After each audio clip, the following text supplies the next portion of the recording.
اور میں ہمیشہ سے کہتی ہوں کہ بھئی یہ جو چیزیں آپ اس کو کھا سکتے ہیں، کیونکہ مجھے پتا ہے ہاں بالکل آپ اس کو کھا سکتے ہیں. اور اس کے ساتھ ساتھ آپ نے ایک اوتھ بھی لینا ہے. اوتھ آپ نے لینا ہے کہ میں جو کہوں گا سچ کہوں گا، سچ کے سوا کچھ نہیں کہوں گا. ٹھیک ہے. میں جو کہوں گا سچ کہوں گا، سچ کے سوا کچھ نہیں کہوں گا، سچ کے سوا اور بہت کچھ کہوں گا. میں نے تو میرا سچ بولا تو میں تو جھوڑی کی گنجائش نہیں ہے. دیکھا نا یہ دبنگ ہماری انم آئی. اچھا اور سوالات ایسے نہیں کہ سے تھوڑے پریشان ہوں، انم دیکھنے کی پہلے کوشش کر. اچھا ٹھیک، وہ کون ہے آپ کی زندگی میں جس کو آپ کے چہرے سے پتہ چل جاتا ہے کہ آپ کے اندر کیا چل رہا ہے؟ Start from you. میرے چہرے سے پتہ چل جاتا ہے آپ کے اندر کیا چلتا ہے. آف کورس میری امی، میرے بڑے بھائی، ان دونوں کے چہرے سے پتہ چل جاتا ہے. پوچھتے پھر بھی نہیں ہے، بس کہتے کچھ ہے، پوچھوں گا تو کوئی نہ کوئی پرابلم یہ بتا دے گا. تو اس وجہ سے چہرہ دیکھ کے وہ سمجھ جاتے ہیں کہ اب اس سے بات نہیں کریں. بس دور دور سے دیکھتے کچھ الٹی سیدھی حرکت نہیں کر رہا.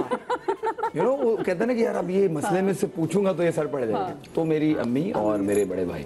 آپ کا کون ہے؟ امی.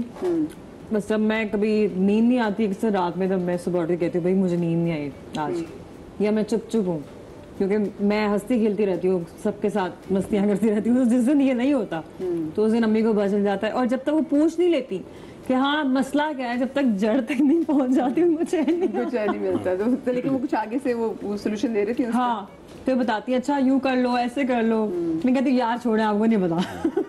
آپ کو کون ہے گھر میں؟ سب میرے it's right there on my face. اگر میں ڈسکمفرٹ ہے میری اوپر کوئی، یا میں پریشان ہوں، کوئی اجنبی بھی ہوگا نا کہہ رہے ہیں یہ پریشان ہے، میری شکل پہ آیا تھا. ہاں میں ہوں، میں اس کو پتہ ہے میری شکل پہ آیا تھا. جو بیچارہ کوئی نیا بھی ملا نا مجھ سے، وہ بھی کر لے گا کہ ہاں یہ اپنے زون میں نہیں ہے بھائی. اچھا کیونکہ نا میں ایاز کو واقعی میں ذرا ہنستے ہوئے ہی زیادہ دیکھا، اور ہنستے ہنساتے ہوئے ویسے بھی کبھی گیدرنگ ایسے لوگ زیادہ پکڑ میں آتے ہیں. ہاں بات بالکل صحیح ہے. اچھا مجھے زندگی مشکل لگی جب، مجھے زندگی مشکل لگی جب میں 2.5 گھنٹے مار کھائی. صحیح کہا نا میں نے، 2.5 گھنٹے میں نے مار کھائی. آپ کو پتا ہے ٹاسک کیا تھا؟ وہ ٹاسک یہ تھا کہ اسپرنگ تھے، میں بتاتا ہوں، ایسے ہی راؤنڈ تھا، کچھ تھا، اسپرنگ تھے، اس کے اوپر بیلنس کر کے آپ کو کھڑے ہونا تھا. اوکے. اور آپ بیلنس کر کے کھڑے ہو رہے ہیں اور آپ کو چاروں طرف سے مار پڑ رہی ہے، وہ فٹ بال سے مار رہے ہیں. ایک ٹائم جب 1 گھنٹہ گزرا، 2 گھنٹہ، تو بادشاہ صاحب نے کہا وزیر صاحب آپ بھی مار سکتے ہیں. سب مل گئے اور انہوں نے مجھے گرانا چاہا. تو اس وقت جب مجھے پڑ رہی تھی تو میں نے کہا زندگی کافی مشکل ہے. اچھا یہ تو آپ کا ریالٹی شو نا، میں ریالٹی شو سے ہٹ کے بات، ریالٹی کی بات کر رہے ہیں. میں اب ریالٹی کی بات کر رہی ہوں. تو ویسے وہ ریالٹی ہی تھی جو میں نے مار کھائی. ہاں لیکن اس کے علاوہ زندگی کب آپ کو مشکل زیادہ لگی؟ اچھا مجھے زندگی کبھی مشکل نہیں لگی، اگر اس کا آپ سچ میں، کیونکہ زندگی بہت اچھی چیز ہے، مجھے بہت کچھ ملا. اگر مجھے یہ زندگی ملتی ہی نا تو میں کیسے یہ سب چیزوں کو انجوائے کرتا. تو میرے خیال سے کہیں اگر مجھے مشکل لگی بھی ہے تو وہ اتنی نہیں لگی کہ میں کہوں کہ یار بہت زیادہ میں زندگی میں، تو میں اس طرح نہیں سوچتا.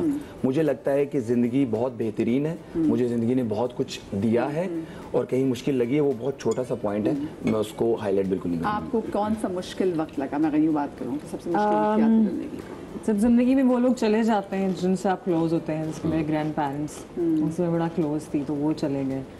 تو تب مجھے لگا کہ یار بڑے چلے جاتے ہیں تو وہ ان کے ساتھ آپ ٹائم نہیں اسپینڈ کر پاتے. آپ اپنی دنیا میں ہوتے ہیں، آپ بڑے اسٹار بنے گھوم رہے ہوتے ہیں، لیکن گھر میں جن کو ٹائم دینا چاہیے آپ ان کو ٹائم نہیں دیتے. تو وہ جب چلے جاتے ہیں تو پھر آپ کو افسوس ہوتا ہے. کون سی بات مس کرتی ہیں؟ جب وہ سمجھاتے ہوتے تھے کہ کیسے چلنا ہے دنیا میں، کیا کرنا ہے کیا نہیں کرنا. تو میرے دادا تھے، مجھے کہا کرتے تھے، تو میرے اکثر موڈ سوئنگز بہت ہیں، تو میرے دادا مجھے کہا کرتے تھے جب تم آتی ہو تو ناراض آتی ہو، تم گھر سے باہر جاتی ہو تو ناراض. اچھا اس وقت ان کی بات سمجھ میں آتی تھی وہ کیا بات کر رہے ہیں؟ بعد میں آ جاتی. ہمیں ضرور آگے دادا جی نے جو کہا، بعد میں پھر وہ سمجھ آتی ہے نا باتیں. تو وہ ایاز آپ کے لیے سب سے مشکل وقت کون تھا؟ کیونکہ ہم نے ایک بار شو بھی کیا، تھوڑا سا بتاتے کہ تب بھی ایک ہمسائے ملک کی کمپٹیشن کے لیے اور والد صاحب کی طبیعت خراب ہوئی تھی. وہ مشکل وقت تھا بہت، وہ مشکل وقت تھا واقعی. کیونکہ آپ شہر میں ہوتے ہیں، پاس ہوتے ہیں، اتنا وہ نہیں ہوتا، لیکن پردیس میں ہوتے ہوئے اگر گھر میں کچھ ہو جائے تو جان چلی جاتی ہے. تو ہاں وہ ایک مشکل وقت تھا. شوٹ پر لیٹ آنے والوں کی وجہ سے کام رک جاتا ہے تو آپ کا کیا دل کرتا ہے؟ دیکھیں میں تو اتنا بڑا ابھی سٹار ہوں نہیں، تو میرا دل جو بھی کرے انہوں نے وہ تو کرنا نہیں. تو اس لیے میں انتظار کرتا ہوں اور کوشش کرتا ہوں, کہہ دیتا ہوں کہ یار سم ٹائم میں تو شوٹ پہ جنریٹر سے پہلے پہنچ جاتا ہوں بھائی. سو بڑا جنریٹر بھائی یہاں پہ لگا دے. ارے ہوا ہے, میں بتا سکتا ہوں. تو میں جنریٹر والی گاڑی آ رہی ہوں تو میں کہتا ہوں وہ آگے میں ویلکم کر رہا ہوں, لیکن میں ان سے یہی کہہ سکتا ہوں کہ پلیز ٹائم پہ آیا کریں, باقی سب کا بھی خیال رکھے. تو میں کچھ بھی نہیں کہتا. اچھا ویسے ایسا ہوا آپ نے جنریٹر؟ ہاں میں ہوا ہے, شوٹ پہ ہوا ہے. یہ میرا ایک ڈرامہ تھا محبت سترنگی ہے, تو وہاں پہ اکثر میں, کیونکہ میں کراچی میں, مجھے تو اور کوئی کام نہیں ہے, اسلام آباد سے میں پہنچ جاتا تھا, تو اکثر ایسا ہوتا تھا کہ ابھی وہ کہتے ہیں بھائی جنریٹر آیا, ایکٹر تو بھی آ رہے ہیں. میں کہ چلو پھر آپ ENG کے بندوں کے ساتھ میں کام کرا لیتا ہوں. تو مجھے یہ ہے کہ میں کہتا ہوں کہ بس آپ ٹائم پہ آ جائیں, باقی میری کسی نے سننی نہیں ہے, میں کیوں اپنے الفاظ میں. آپ بتائیں ایسے ایکٹرز جن کی وجہ سے شوٹ پہ لیٹ بھی ہوتی ہے؟ بھائی بہت سارے لوگ ہیں جو یہاں پہ لیٹ آتے ہیں. اس کا تعلق بڑے چھوٹے ایکٹرز سے نہیں ہے, ہمارے پڑوسی ملکوں میں لوگ ٹائم پہ آتے ہیں, چاہے وہ جتنا ہی بڑا کیوں نہ. یہ یہاں پہ ہی ہے کہ جی آپ نے اگر اپنے آپ کو بڑا دکھانا ہے تو آپ لیٹ آئیں. اب میں تو ایسی بندی ہوں پالا پڑا ہے کہ جن کے ساتھ مسلسل بہت اور پھر میری تو لڑائی ہو جاتی ہے پروڈیوسر سے. میں کہتی ہوں نو, اف یہ ان کو ایکسیپٹیبل ہے تو پھر میرا بھی ایکسیپٹ کریں, میں بھی پھر, بیکاز آپ چڑھ جاتے ہیں نا, آپ کہتے ہیں یار آپ 10 بجے سے پہلے آ رہے ہیں. Because I am early Riser, میں صبح جلدی اٹھ جاتی ہوں, جم جاتی ہوں, پھر وہاں سے اس کے بعد میں کیا کروں گی, جم سے فری ہونے کے بعد شوٹ پہ جاؤں گی نا, تو میں جلدی پہنچ جاتی ہوں, بٹ لوگ نہیں پہنچتے, تو پھر میری ہو جاتی ہے. میں کہتی ہوں اچھا ٹھیک ہے ہم کیوں سفر کریں. تو میں کہتی ہوں کہ میں 10 بجے آئی ہوں, میں 10 کے بعد نہیں رکوں گی رات میں, تو ہو جاتی ہے ہماری تو میں. اچھا اب کیونکہ اتنے سالوں سے کام کر رہے ہیں تو دوستیاں ہو گئی ہیں سب سے, تو پھر پورا دن چھیڑتا ہوں جب کوئی لیٹ آیا. ہاں اب دوست بھائی دیکھو دوستی ہے تو پھر اس کا تو دیکھیں اگر کسی آپ کا کال ٹائم 10 بجے اور رات کو 10 بجے تک شوٹ ہے, آپ کا کام ہے اپنے ٹائم پہ, آپ کو 10 سے 10 جانا ہے, کوئی 11 آتا ہے 12 آتا ہے, آپ نے اپنی ڈیوٹی پوری کرنی ہے. لیکن عقیل پتہ ہے کیا ہوتا ہے, آئی ٹیل یو کیا ہوتا ہے, کوئی بندہ ہے بندی اگر دوپہر کے 2 بجے آ رہی ہے, ایسے بہت کیسز ہیں, ان کی وجہ سے ہمیں سفر کرنا پڑتا ہے, ہم رات کے 11 بجے میں ڈس ایگری اس لیے کروں گا کہ میرا کام ہے 10 بجے پہنچ جانا, یہی تو لڑائی ہوتی ہے. میں اپنا بیٹھا رہوں گا, چاہے مجھے 5 بجے تک کام کرواؤ نہ کرواؤ, میری ڈیوٹی ہے 10 بجے پہنچ جانا. 10 بجے اسی بات پہ تو لڑائی ہوتی ہے, وہ کہتے ہیں آپ رک جائیں, ان کا نقصان ہے اگر جلدی شوٹ کر رہے تو ہم نے اپنی ڈیوٹی دینی ہے پوری. بھائی زندگی کا کوئی ایسا وقت جو آپ واپس لانا چاہتے ہو؟ زندگی کا کوئی ایسا وقت جو آپ واپس لانا چاہتے ہو؟ میں چاہتا ہوں کہ میری, جیسے اس نے بات کی کہ دادا دادی کے ساتھ, تو میرے نانوں کے ساتھ بہت زیادہ اٹیچمنٹ تھی, اور ان کی ڈیتھ 1-2 سال پہلے ہوئی, بہت زیادہ تھی. تو میں چاہتا ہوں کہ اگر میرے ہاتھ میں ہو, اور میں جب یہ ون کیا اوارڈ تو میری امی سے زیادہ ان کو, تو میں کہیں نہ ابھی میں نے گھر کال کی تو میں بولنے لگا تھا میری نانوں سے بات کروائیں, میرے منہ سے الفاظ تو میں چاہتا ہوں کہ اگر میرے ہاتھ میں ایسا ہو کوئی سسٹم, سپر پاور جیسے آپ نے اپنے شو میں کہا تھا, تو میں ان کو واپس لے آؤں اور میں ان کو بتاؤں کہ میں نے اچھی, وہ کہتی تھی ہو جائے گا تمہارا کچھ نہ کچھ ہو جائے گا. انشاءاللہ ابھی تو آگے بہت کامیابی آنی ہے.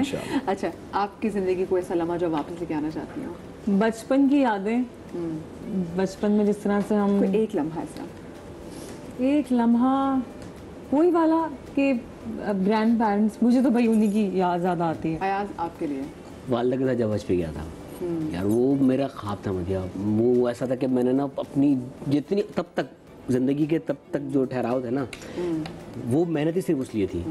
میں نے کہا یار امی کو حج پہ لے جانا ہے. ہاں تم نے مجھے اس کی اسٹوری بتائی تھی, وہ میں نے کہا کہ یار یہ خواب امی کا پورا کرنا ہے, وہ میں اس کو میں جینا چاہتا ہوں دوبارہ. وہ خوشی تھی میری یار. اگر کوئی مجھ سے کہتا ہے نا زندگی میں آپ نے کیا اچیو کیا ہے, تو میں یہ کہوں گا میں نے یہ, اگر کچھ سب چھوڑ دیا میں نے یہ اچیو کیا ہے.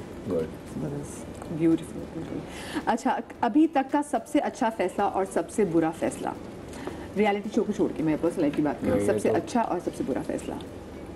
سب سے اچھا فیصلہ یہ کہ میں اتنی محنت کرتا تھا اور اسلام آباد میں رہتا تھا, وہاں پہ انڈسٹری نہیں تھی, تو مجھے موو ہونا تھا کراچی, تو لیکن میں اپنے بزنس کو ٹائم دیتا تھا کہ مجھے کوئی سپورٹ تو ہونی چاہیے, تو میں نے کافی ٹائم وہاں دیا فلمس کے ساتھ. لیکن اب میرا فیصلہ جب تھا کہ میں کراچی موو ہوتا ہوں, تو مجھے لگتا ہے کہ بڑا اچھا فیصلہ تھا. 8 مہینے 9 مہینے میں اللہ تعالیٰ نے اتنا بڑا ریوارڈ دیا. اور برا فیصلہ یہ تھا, کیا برا فیصلہ, میں اصل میں چیزوں کو یاد نہیں رکھتا, بری چیزوں کو, ان چیزوں کو. تو برا فیصلہ یہی تھا کہ میں اتنی جلدی کیوں نہیں آیا, تو میرے خیال سے یہی برا فیصلہ تھا. صحیح. ہاں آپ کے لیے؟ میرا خیال ہے کہ میں نے اس پروفیشن کو سیریس لینا کافی دیر بعد اسٹارٹ کیا. پہلے میں